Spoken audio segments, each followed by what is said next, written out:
I speak to Spurs fans, if you think how dark it was, I was there last season and it was quite toxic at times. What the manager's brought is a feel-good factor. Thanks a lot for joining us, Peter. Firstly, the Premier League season, just over halfway through now. We've had a little bit of a break, FA Cup winter break. Straight back into action next week. How do you sum it up so far? Yeah, I'm tired of breaks now. It's good to see the Premier League returning. Yeah, it's exciting. I think it's like, I think we got, at the bottom end of the table, it's going to be exciting. Going to go right to the wire. There's teams in and around it. Never thought Luton could probably get out of it. They look like they potentially could, but at the top end, that's where it's at. I think, because City have been so dominant in recent years, it's nice to see now like Liverpool up there, like Aston Villa in with a shout. Tottenham, Arsenal. City are probably back to their best, you'd say. But it looks like being an exciting race, and someone different could potentially win it. Talking about the top there, the one team we didn't mention is Spurs. They've obviously had an amazing season. They seem to have coped with these injuries. Maddison's coming back. I think he should be back for the FA Cup game, and Van der Ven's just come back. What do you make of what they've done and what Ange Postecoglou's done this season? Yeah, it's just frustrating to see the injuries, really. I think Van der Ven was like a Rolls Royce. I thought he was an absolute class act and something that they really needed. So obviously him getting injured was a big blow. Maddison again, another one. Obviously Bissouma going away and Son leaving as well. Like, they're the only things that have kind of not derailed. They're still doing really, really well. But it was just frustrating, really, that you could see what they could have achieved. But yeah, they're all coming back now. I think second half of the season they'll be finishing strong. And when I speak to Spurs fans, if you think how dark it was, I was there last season and it was quite toxic at times.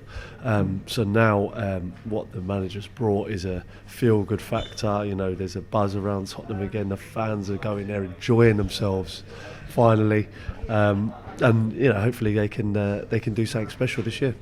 Do you think they're in the title race or a bit far away at the moment? I think when they get their players back, they're as good as anyone, and on their day they can beat City, Liverpool, for instance. But I think just with the pedigree and the history of recent years, Liverpool and City are just ahead of them, and I think even the manager will say that. But what a season! If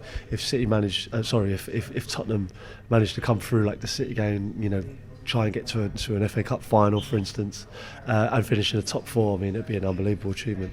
You mentioned how the team's popular, the fans are enjoying it again. You were part of a pretty popular Spurs team as well. Is there any players now you wished you'd had in your team back then? James Maddison's the one that sticks out. Just love the way he plays football. He looks like he's enjoying himself. Whenever he's deep, kind of on the right hand side, like his delivery's first class. So he's someone I would love to have played with. Son as well. But my team wasn't too shabby. I had Gareth Bale one side, Modric in the middle, and Aaron Lennon on the right hand side. Van der Vaart just behind me. So it was a decent side as well. So no complaints.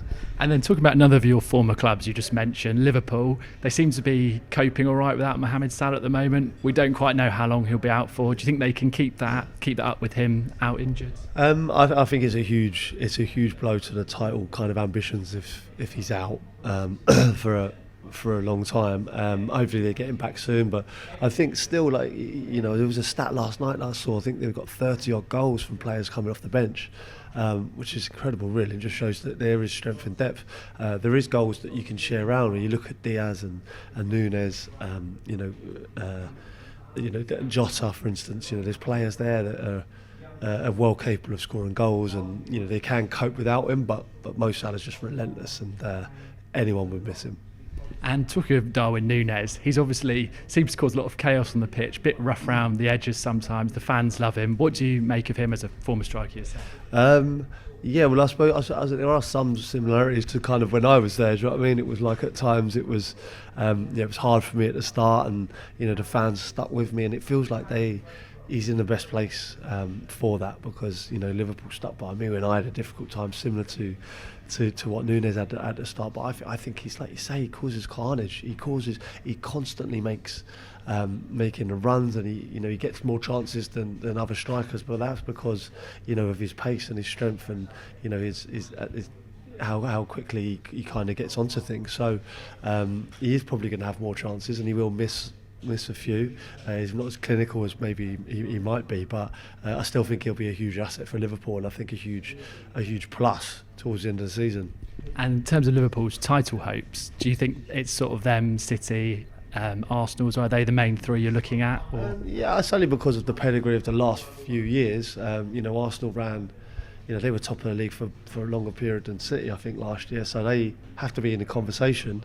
But for me, if I had to put my hat on it, it'd be between City and Liverpool. I think they're the two strongest candidates, clubs that have been there, managers that have been there, and I think I wouldn't look any further than those two, really. And Liverpool play both Chelsea and Arsenal over the next week. Do you think that's the potential to be a season-defining few matches for them? Yeah, I do, but I think the Chelsea game is not what it was. Certainly when I was playing, I've watched quite a bit of Chelsea this season, and I think even the fans of Chelsea will tell you I don't think they're miles off where they should be or where they have been. So I don't see that being a huge problem for Liverpool. I think the only stigma attached to it is the history of the fixture. If you look at the two sides, I think Liverpool much stronger. But yeah, get through those tests and we'll see where we are after that. And there seems to be in the Premier League this year, there's a lot of strikers that have potentially come in with big price tags, struggled in some parts, say Nicholas Jackson, Rasmus Højlund. As a former striker yourself, do you see potential in them? Do you have any sort of hopes or thoughts for those guys? Yeah, listen, Højlund, especially, like, obviously young player, Nicholas Jackson as well. They're obviously need time to improve. The problem was, I always think, go back to it's like they signed, just after like Haaland, and people always comparing strikers to him, and he's just been absolutely ridiculous. Similar price tags, for instance, as well. So they're never going to compare to that because he's a freak of nature. So, but yeah, I think Højlund especially has great potential, but to hang your hat on at the moment is a difficult one.